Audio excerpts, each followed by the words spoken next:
इस वीडियो को बनाते वक्त मैंने एक बात पर बहुत ज़ोर दिया है कि मुझसे कोई भी ऐसा ज़रूरी पॉइंट मिस ना हो, और मुझे एक बात पर पूरा भरोसा है कि जो कोई भी इस वीडियो को शुरू से लेकर एंड तक देख लेगा वो ज़रूर कोई ना कोई एक कीमती चीज़ अपने साथ घर लेकर जाएगा। तो अब काम की बात पर आया जाए। ये बात है उस समय की जब मेरी लाइफ में एक समय ऐसा था जब मेरे दिमाग का कंट्रोल इस दुनिया के हाथ में चला गया था। मतलब मैं तुम्हें अपने शब्दों से बता नहीं पाऊंगा कि मैं किस हद तक नीचे गिर गया था, ऑलमोस्ट धरती के अंदर ही जा चुका था। तो उस सब के बाद मुझे ऐसा लगने लगा कि अगर मेरे जैसा पापी, नीच और पैथेटिक इंसान भी उस दलदल से बाहर निकल सकता है तो कोई भी निकल सकता है, फिर चाहे उसने अपने या औरों के साथ बड़े से बड़े कांड भी क्यों ना कर रखे हों। तो अब मैं तुम्हें जो कुछ भी करने को बोलूँगा वो सब कुछ तुम्हें करना पड़ेगा, और करना है तो मतलब करना है, क्योंकि वो सब मैंने खुद भी किया है और भगवान पर भरोसा रखकर किया है। या मुझे यूँ कहना चाहिए कि भगवान ही थे जिन्होंने मुझसे वो सब करवाया है। मैं एक एक करके सारी की सारी बातें रखता चला जाऊँगा, तो तुम वीडियो को बीच बीच में पॉज करके सारी बातें नोट करते रहना। तुम्हें अपना सोने का और जागने का समय फिक्स करना पड़ेगा। मेरे हिसाब से तुम्हें 7 घंटे से ज़्यादा की नींद की ज़रूरत भी नहीं है, और अगर तुम्हारी बॉडी अलाउ करे तो तुम इस टाइम को कम भी कर सकते हो। अगर तुम किसी तरीके से ब्रह्म मुहूर्त में उठने की आदत डाल पाओ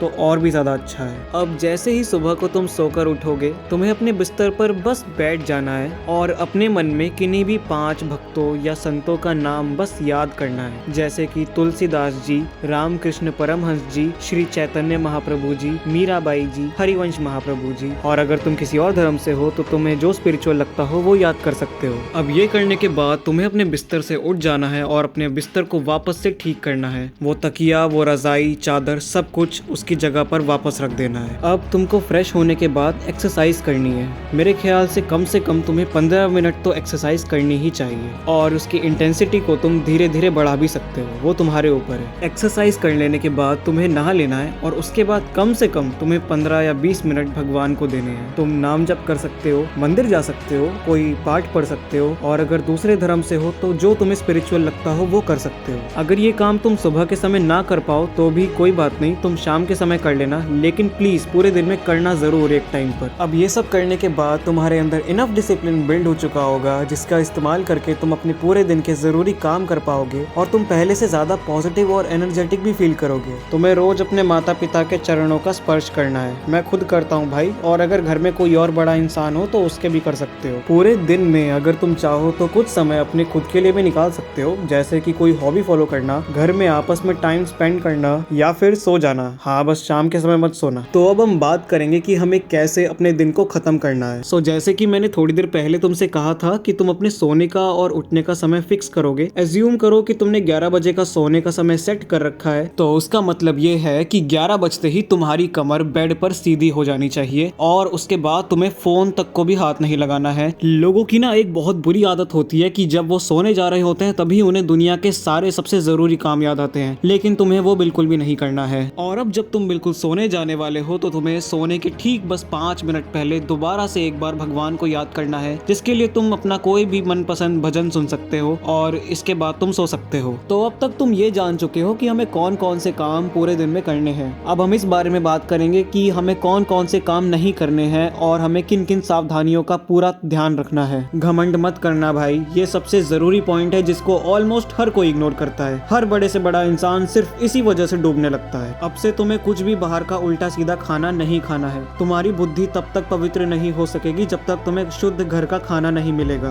अगर तुम meat, egg, drugs, tobacco, cigarette, alcohol, इनमें से किसी भी चीज को कंज्यूम करते हो तो तुम्हें उसे छोड़ना होगा, वरना भूल जाओ कि तुम्हारे लिए कुछ बदलेगा। तुम्हें ब्रह्मचर्य से रहना सीखना होगा। वो सारे सोर्सेज जहाँ से तुमको उल्टे सीधे प्लेजर लेने का मन करता है उन सबको तुम्हें त्यागना होगा। फोन से वो सारी एप्स हटानी होंगी। उन मूवीज को देखना बंद करो जिनमें एंटरटेनमेंट के नाम पर सिर्फ ऑफेंसिव सीन्स भरे हैं। उन इन्फ्लुएंसर से दूर हो जाओ जो तुम्हें गलत डायरेक्शन में पहुंचा रहे हैं। उन दोस्तों से दूरी बना लो जो तुम्हें गलत काम करने को कहते हैं और तुम्हें यह सिखाते हैं कि कैसे दूसरे लड़कों या लड़कियों की तरफ बुरी नजर डाली जाती है। गाली गलौज करना पूरी तरह बंद करना होगा। तुम्हारी नजरें तुम्हारे कंट्रोल में होनी चाहिए। प्रण ले लो कि गलती से भी किसी पराये लड़की या लड़के की तरफ दृष्टि गलत नहीं होगी। अपने अंदर के गुस्से को और जेलसी को कम करना सीखो, और ये सब भगवान के कृपा के बिना नहीं हो सकेगा। इसलिए रोज भगवान से कहो कि हे गिरधर गोपाल, हे जुगल सरकार, मेरे अंदर इतनी सामर्थ्य नहीं है, आप मुझ पर कृपा करके मेरे अंदर से ये काम, क्रोध, अहंकार, ईर्ष्या को बाहर निकाल दो। तुम्हें सबकी बुराई करने से बचना है, फिर चाहे वो स्कूल का सबसे खड़ूस टीचर हो या तुम्हारे पड़ोस में रहने वाला सबसे इरिटेटिंग बच्चा। हम लोग दूसरों के अंदर तो बहुत जल्दी बुराइयां टटोल लेते हैं, लेकिन अपने अंदर कभी ढंग से झांक कर भी नहीं देखते। देखो, मेरे मुंह से ये सब सुनने के बाद तुम मुझे कोई सन्यासी मत समझने लगना। मैं भी तुम्हारी ही तरह एक जवान लड़का हूँ और मैं भी पढ़ाई कर रहा हूँ। देखो, मैं मानता हूँ कि ये इतनी सारी बातों पर एक साथ अमल कर पाना बहुत ज्यादा मुश्किल है,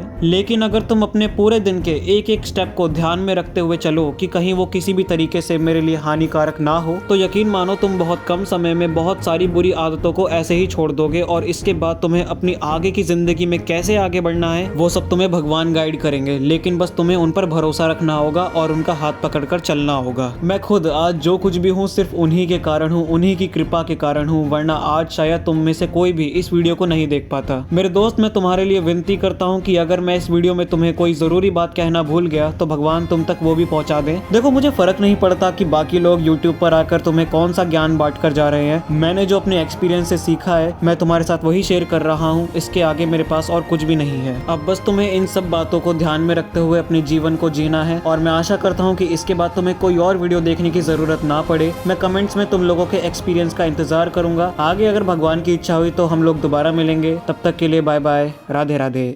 जिसको संसार में सबसे जल्दी उन्नति प्राप्त करनी हो, ये दो बात पकड़ ले।